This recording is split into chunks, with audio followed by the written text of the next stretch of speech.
Hello student, welcome आचार्य classes. आज के इस वीडियो में हम पढ़ने जा रहे हैं स्थिर आवेशों के बारे में या विद्युत आवेशों के बारे में। इससे पहले हम स्थिर वैद्युतिकी के बारे में डिस्कस कर लेते हैं। स्थिर वैद्युतिकी क्या होती है और आवेशों को कैसे उत्पन्न किया जा सकता है। तो स्थिर वैद्युतिकी एक भौतिक विज्ञान की वह शाखा है जिसमें स्थिर आवेशों के बीच होने वाली अन्योन्य क्रियाओं का अध्ययन किया जाता है। जैसे यहाँ पर कोई आवेश है धनावेश और इसके साथ दूसरा आवेश है ऋणावेश, तो यहाँ पर धनावेश है और यहाँ पर क्या है ऋणावेश। दोनों आवेश क्या है विजातीय है और विजातीय होने पर उनके बीच में होता है आकर्षण।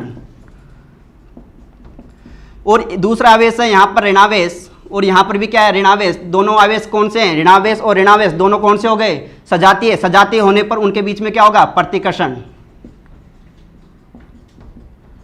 और यहाँ पर है धनावेश और यहाँ पर है धनावेश, तो यहाँ पर दोनों आवेश कौन से? धनावेश धनावेश सजातीय है। सजातीय होने पर उनके बीच में क्या होता है? प्रतिकर्षण। तो यहाँ पर मैंने बताया कि भौतिक विज्ञान की वह शाखा जिसमें स्थिर आवेशों के बीच होने वाली अन्योन्य क्रिया का मतलब आकर्षण व प्रतिकर्षण का अध्ययन किया जाता है, उसे क्या कहते हैं? स्थिर वैद्युतिकी कहते हैं। यहाँ पर परिभाषा होगी भौतिक विज्ञान की वह शाखा, भौतिक विज्ञान की वह शाखा, विज्ञान की वह शाखा जिसमें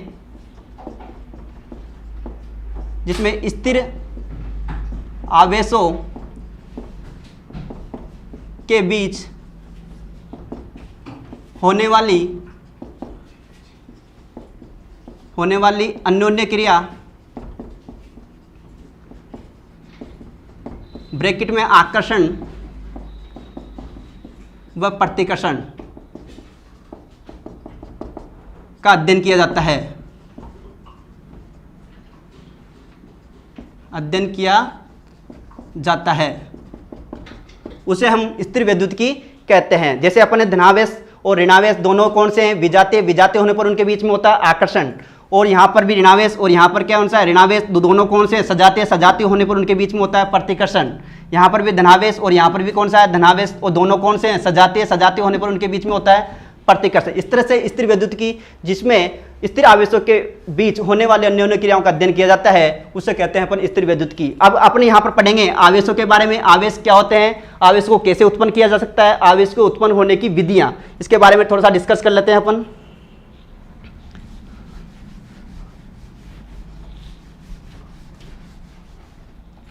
तो देखिए आवेश इंग्लिश में बोलते हैं चार्ज।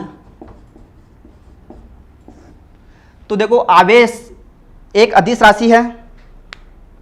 आवेश एक प्रकार का ऐसा गुण है जिसके कारण उनको दो वस्तुओं को रगड़ने पर उनके बीच में आकर्षण व प्रतिकर्षण का गुण उत्पन्न हो जाता है। उस गुण को ही अपन बोलते हैं आवेश।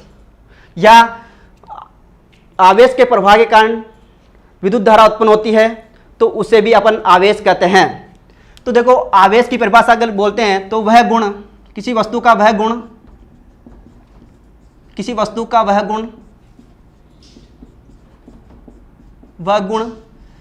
कि जब कि वह गुण होता है कि जब दो वस्तुओं को रगड़ा जाता है तो उनके ऊपर एक प्रकार का ऐसा गुण उत्पन्न होता है जिसके कारण उनके बीच आकर्षण व प्रतिकर्षण होता है।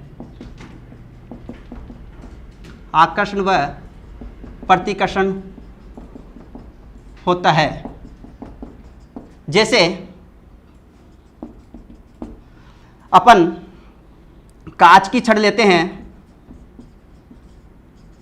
और कांच की छड़ को रेशम के कपड़े से रगड़ा जाता है,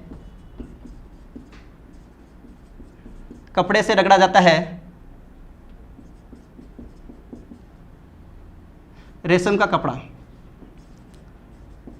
से रगड़ा जाता है तो कांच की छड़ पर धनावेश और रेशम के कपड़े पर ऋणावेश उत्पन्न हो जाता है। और आपके दिमाग में यह चल रहा होगा कि कांच की छड़ पर धनावेश क्यों आया और रेशम के कपड़े पर ऋणावेश क्यों आया। तो जो वस्तु इलेक्ट्रॉन त्यागती है उस पर तो आ जाता है धनावेश, और जो वस्तु इलेक्ट्रॉन ग्रहण करती है उस पर आ जाता है ऋणावेश। तो आपने पढ़ा कि जब दो वस्तुओं को रगड़ा जाता है तो उनके पर एक प्रकार का ऐसा गुण उत्पन्न हो जाता है जिसके कारण उनके बीच में आकर्षण व प्रतिकर्षण होता है। और मैंने बताया था कि ये धनावेश हो गई और ये ऋणावेश हो गई, दोनों के बीच में कौन सा, दोनों वस्तुएं कौन सी है, सजातीय आवेशित वस्तुएं हैं। तो इन पर कौन सा बल लगेगा, आकर्षण का बल लगेगा। ठीक है। और यहां पर आपके दिमाग में यह भी चल रहा होगा कि कांच की छड़ पर धनावेश क्यों आया, रेशम के कपड़े पर धनावेश क्यों नहीं आया। तो यहां पर एक फैराडे श्रेणी होती है, तो फैराडे की श्रेणी के अनुसार उनको बताया गया कि इस वस्तु से रगड़ने पर उनके बीच में धनावेश आएगा, उस पर धनावेश आएगा, एक पर आएगा ऋणावेश। तो वो उसके आधार पर फैराडे श्रेणी के आधार पर आधारित है। इसके बाद में हम पढ़ते हैं आवेश उत्पन्न होने की विधियां।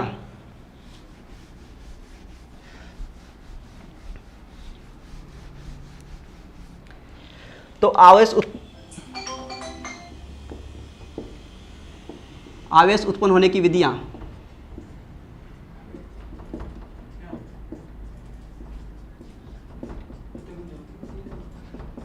आज हम आवेश उत्पन्न होने की विधियों में 3 विधियों का डिस्कशन करेंगे। पहली है घर्षण द्वारा आवेशन, घर्षण द्वारा आवेशन। दूसरा है संपर्क, स्पर्श या चालन द्वारा आवेशन। तीसरी विधि है यहां पर प्रेरण द्वारा आवेशन।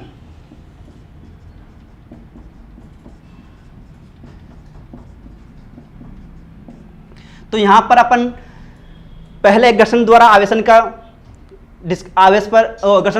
पर डिस्कशन कर लेते हैं। तो देखो, हमने पहले भी पढ़ा कि जब दो वस्तुओं को रगड़ा जाता है तो उनके बीच में एक प्रकार का ऐसा गुण उत्पन्न हो जाता है जिसके कारण उनके बीच में आकर्षण या प्रतिकर्षण होता है। तो देखो, जब मैंने बताया कि जब कांच की छड़ को रेशम के कपड़े से रगड़ा जाता है तो कांच की छड़ पर धनावेश और रेशम के कपड़े पर ऋणावेश हो जाते हैं। दूसरा है एबोनाइट की छड़।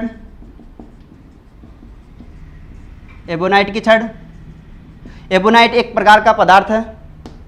दूसरी है बिल्ली की खाल।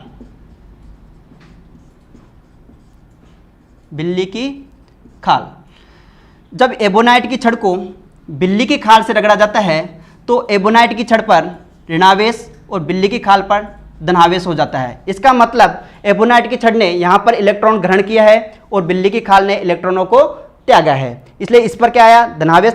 इलेक्ट्रॉन त्यागने के कारण इस पर तो आ गया धनावेश और इसने ग्रहण करने के कारण इस पर आ गया ऋणावेश। और दोनों वस्तुएं विजाती हैं, इसलिए इनके बीच में क्या होगा, आकर्षण। और आकर्षण जो आया वो किसके कारण आया, आवेशित वस्तुओं के कारण आया है यहाँ पर। तो ये आवेश किसके कारण उत्पन्न हुए, दोनों वस्तुओं को रगड़ने के कारण उत्पन्न हुए हैं। तीसरी है प्लास्टिक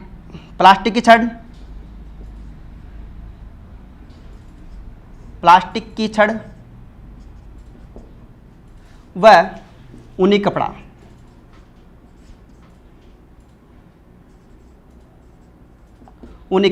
जब प्लास्टिक छड़ को ऊनी कपड़े पर रगड़ा जाता है तो प्लास्टिक की छड़ पर ऋणावेश और ऊनी कपड़े पर धनावेश उत्पन्न हो जाता है। तो यहां पर प्लास्टिक की छड़ ने इलेक्ट्रॉन ग्रहण किया है और ऊनी कपड़े ने इलेक्ट्रॉनों को त्यागा है, इसलिए यहां पर आ गया ऋणावेश और यहां पर आ गया धनावेश। और दोनों पर कौन सा आवेश है, विजातीय आवेश है, इसलिए इनके कारण क्या होगा, आकर्षण होगा।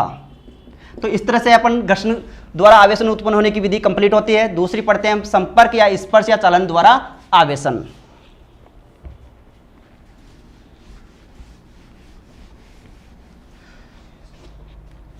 ये कंप्लीट होती है। दूसरी पढ़ते हैं अपन संपर्क, स्पर्श या चालन द्वारा आवेशन। तो यहां पर अपन पढ़ते हैं कि संपर्क यानी स्पर्श कराने पर उस पर आवेश उत्पन्न होता है। जैसे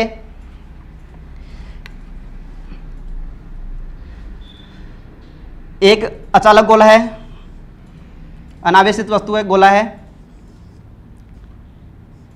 इसको कुचालक स्टैंड पर रखा गया है कुचालक स्टैंड पर रखा गया है, इस पर अभी प्रेजेंट टाइम पर कोई आवेश उपस्थित नहीं है, मतलब ये अनावेशित वस्तु है।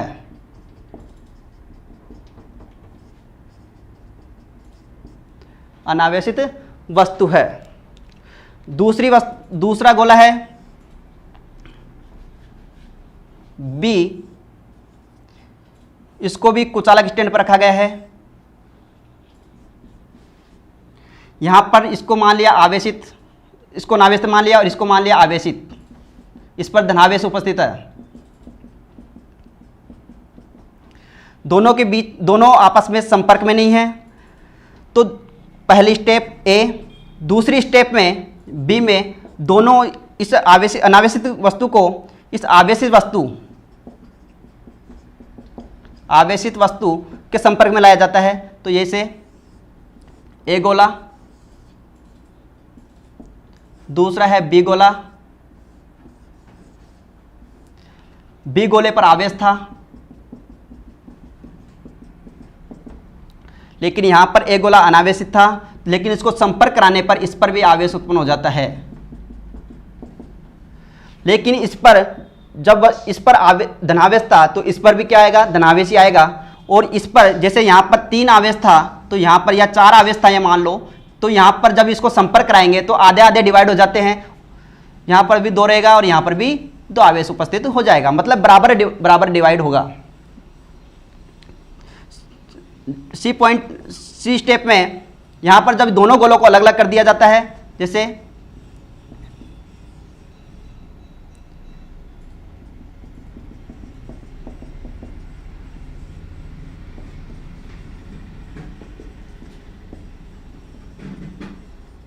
बी गोला, तो यहां पर जो आवेश था वो यथावत रहता है।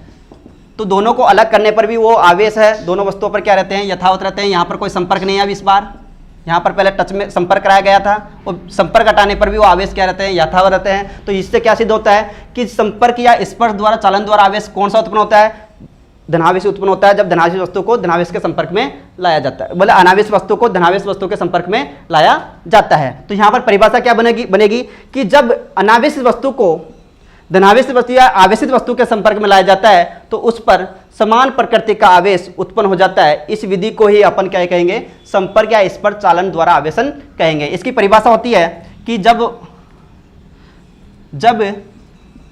अनावेशित वस्तु को आवेशित वस्तु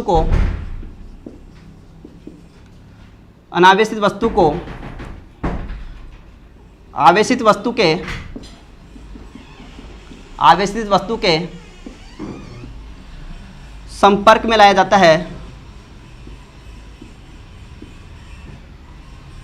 संपर्क में लाया जाता है, तो उस पर भी समान प्रकृति का आवेश उत्पन्न हो जाता है। समान प्रकृति का आवेश उत्पन्न हो जाता है, तो उसे संपर्क या स्पर्श या चालन द्वारा आवेशन कहते हैं। तो ये अपने पास संपर्क या स्पर्श या चालन द्वारा आवेशन खत्म होता है। अब तीसरी विधि है प्रेरण द्वारा आवेशन।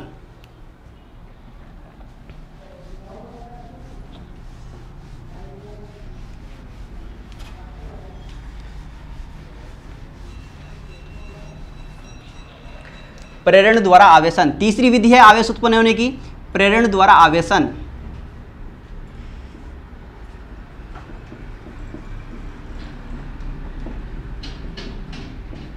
देखो प्रेरण द्वारा आवेशन में कि जब आवेशित वस्तु को अनावेशित वस्तु के बिना संपर्क में लाए उस पर विपरीत प्रकृति का आवेश उत्पन्न कर दिया जाता है, तो उसे कहेंगे प्रेरण द्वारा आवेशन कहते हैं। परिभाषा होगी इसकी, जब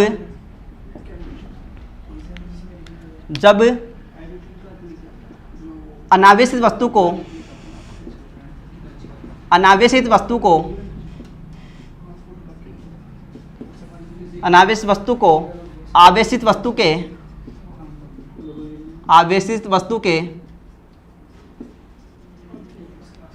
वस्तु के बिना संपर्क में लाए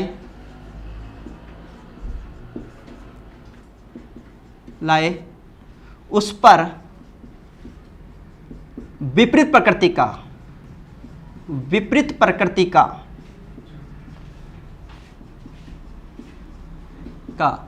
आवेश उत्पन्न कर दिया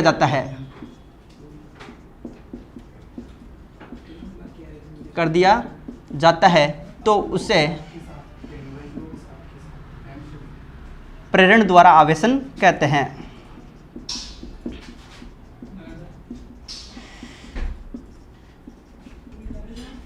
जैसे प्रयोग अपन करके देखते हैं। यहां पर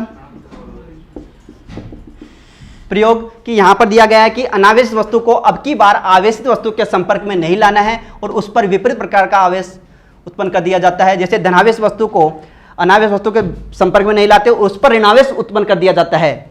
जैसे यहां पर कोई गोला है ए, प्रयोग में पहली स्टेप में ये कुचालक स्टैंड पर रखा गया है।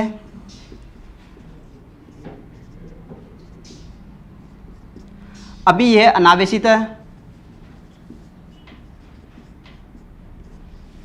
इस पर कोई आवेश उत्पन्न नहीं है। लेकिन बी स्टेप में,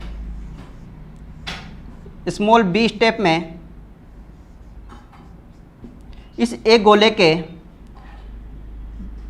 पास में एक धनावेशित छड़ लाते हैं। धनावेशित छड़ लाते हैं तो इस अनावेशित गोले के को दो भागों में डिवाइड करते हैं, पी और क्यू। तो इस अनावेशित छड़ के और धनावेशित छड़ के तरफ इसके विपरीत प्रकार का आवेश उत्पन्न कर दिया जाता है। जैसे ऋणावेश ऋणावेश ऋणावेश ऋणावेश ऋणावेश ऋणावेश। क्योंकि यहाँ पर धनावेश छड़ है तो इसके अंदर जो भी ऋणावेश है उसको आकर्षित कर लेता है। क्योंकि विजातीय आवेशों के बीच में क्या होता है, आकर्षण होता है, इसलिए वहां पर ऋणावेश को या क्या कर लेता है, अपनी ओर आकर्षित कर लेता है। जबकि धनावेश है वो धनावेश को क्या करेगा, प्रतिकर्षण करेगा, इसलिए कारण वो है इस तरफ आ जाएगा, गोले के इस PQ की इस वाली सतह पर आ जाएगा। तीसरी स्टेप में, सी स्टेप में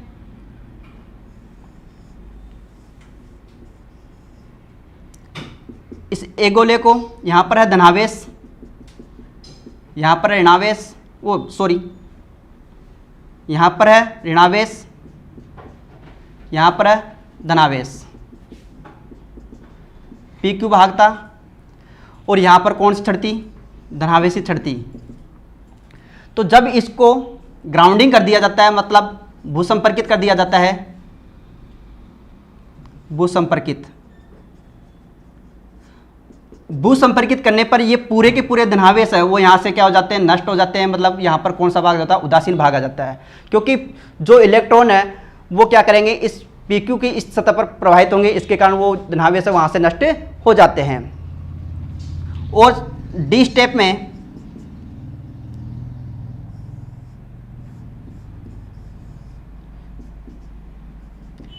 यहाँ पर P और Q, यहाँ पर कोई आवेश उपस्थित नहीं है, यहाँ पर ओनली ऋणावेश उपस्थित है, यहाँ पर ऋणावेश उपस्थित है। और इस भू संपर्कित को हटा दिया जाता है यहाँ से, ये धनावेशित यहाँ पर ऐसे कैसे है। तो यहाँ पर इस धनावेश छड़ का प्रभाव होने के कारण ऋणावेश तो यहाँ पर इस सतह पर स्थिर है, यथावत है। लेकिन यहाँ पर भू संपर्कित हटा दिया, लेकिन यहाँ पर कोई आवेश उपस्थित नहीं है। और ई स्टेप में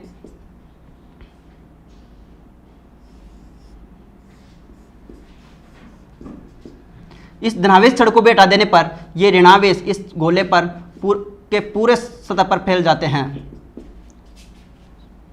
ऋणावेश